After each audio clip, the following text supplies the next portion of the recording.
ንቃት ከፍቅር የበለጠ ዋጋ አለውን? ምንጭ የንቃተ ጥበብ ኦሾ። ትርጉም ዳዊት መላኩ።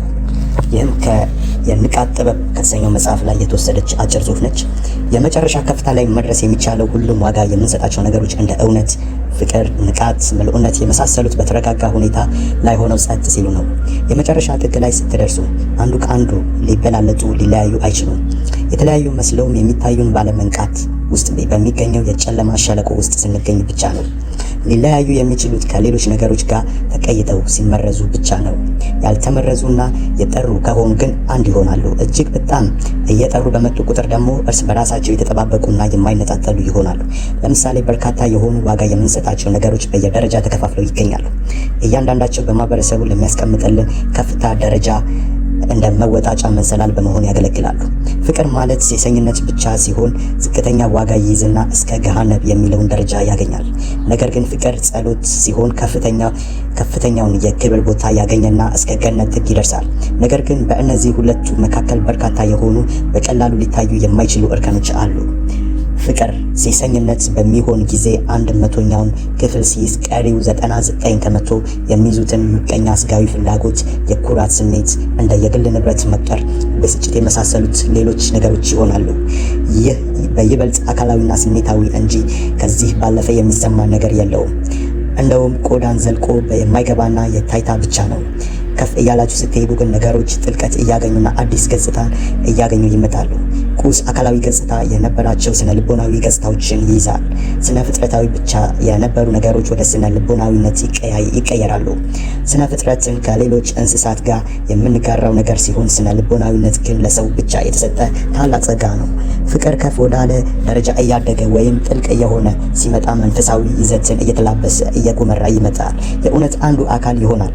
ይህ አይነቱ እጅግ የጠራ ፍቅር የሚረዱት እንደ ቡድሃ፣ ክሪሽና እና ጌታችን መድኃኒታችን ኢየሱስ ክርስቶስ መሆን የቻሉ ሰዎች ብቻ ናቸው።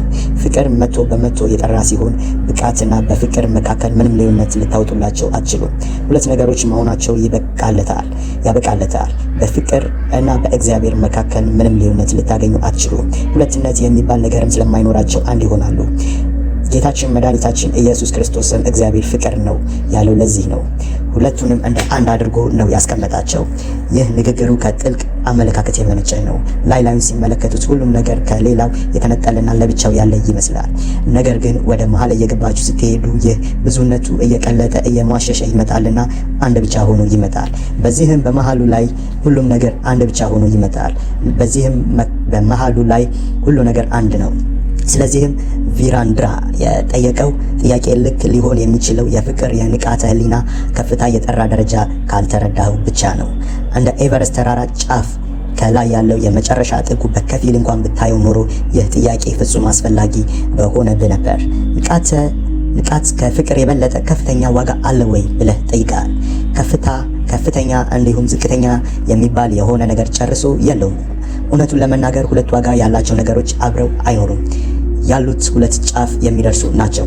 የመጀመሪያው የንቃት እና የተመስጦ መንገድ ሲሆን አሁን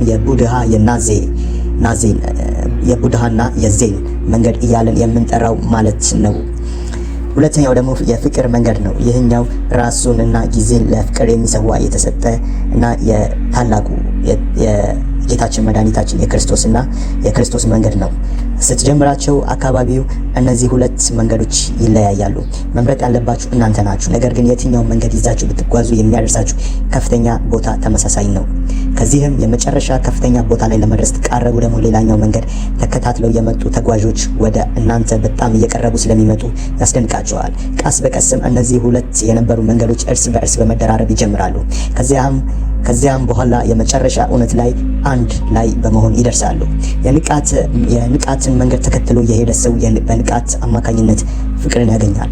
ይህ ከንቃት የሚገኝ ተረፈ ምርት ይሆናል። ፍቅር ጥላ ሆኖ ይከተለዋል። በአንጻሩ ደግሞ የፍቅር መንገድ ተከትሎ የተጓዘ ሰው በፍቅር አማካኝነት ንቃትን ያገኛል።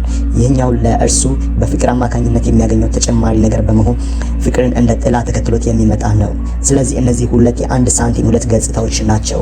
ማስታወስ ያለባችሁ ንቃታችሁ ፍቅር አልባ ከሆነ አሁንም ገና ያልጠራ መሆኑን ነው። 100% የጥራት ደረጃው ላይ ገና አልደረሰም። ስም ማለት ነው። እውነት ለመናገር ይህ ንቃት ሊባል አይችልም። ምናልባት በውስጡ ያለ መንቃት ሳይቀየጥበት አይቀርም። የጠራ ብርሃን ስለሌለው በውስጣችሁ የተወሰኑ የጨለማ ኪሶች ይፈጥራል። ስለዚህም አሁንም ድረስ እየተንቀሳቀሱ ተጽዕኖ እያደረጉባችሁ እየተጨቆኗችሁ ነው ማለት ነው። ስለዚህ የፍቅር እንደ ጸሎት ከፍ ያለ ሳይሆን እጅግ የዘቀተ ለስጋዊ ስሜት ያደላ ነው። ስለዚህም መስፈርት የምታስቀምጡ ከሆነ የንቃት መንገድ የምትከተሉት ጊዜ መስፈርታችሁ ፍቅር ይሁን። ይህ ንቃታችሁ በድንገት ፍቅር በመሆን ሲጎመራና ሲያብብ በትክክልም ንቃትን የተላበሳችሁ ትሆናላችሁ። በተመሳሳይ መንገድ የፍቅር መንገድ ተከትላችሁ ስትጓዙ መስፈርታችሁ ንቃትን በማግኘት ላይ አድርጉት። ስረ መሰረቱን አድርጋችሁ ያዙት። እናም በድንገት ከየት እንደመጣ የማታውቁት የመንቃት የማወቅ ነበልባል ፍቅራችሁን ማዕከል አድርጎ ሲያንቀለቀል ትሰሙታላችሁ። ይህ በደንብ እውቀት የሚጠይቅ ነገር ነውና በጥልቀት ከሄዳችሁበት እጅግ በጣም ደስተኛ ያደርጋችኋል። ተረዱት፣ ተደሰቱበት፣ ምክንያቱም ቤታችሁ ደርሷልና ይላል። ይህ አጠር ያለች የመጽሐፍ ክፍልፋይ የተገኘችው የንቃት ጥበብ ከተሰኘው የኦሾ መጽሐፍ በዳዊት መላኩ የተተረጎመ ነው። ስላዳመጣችሁኝ አመሰግናለሁ።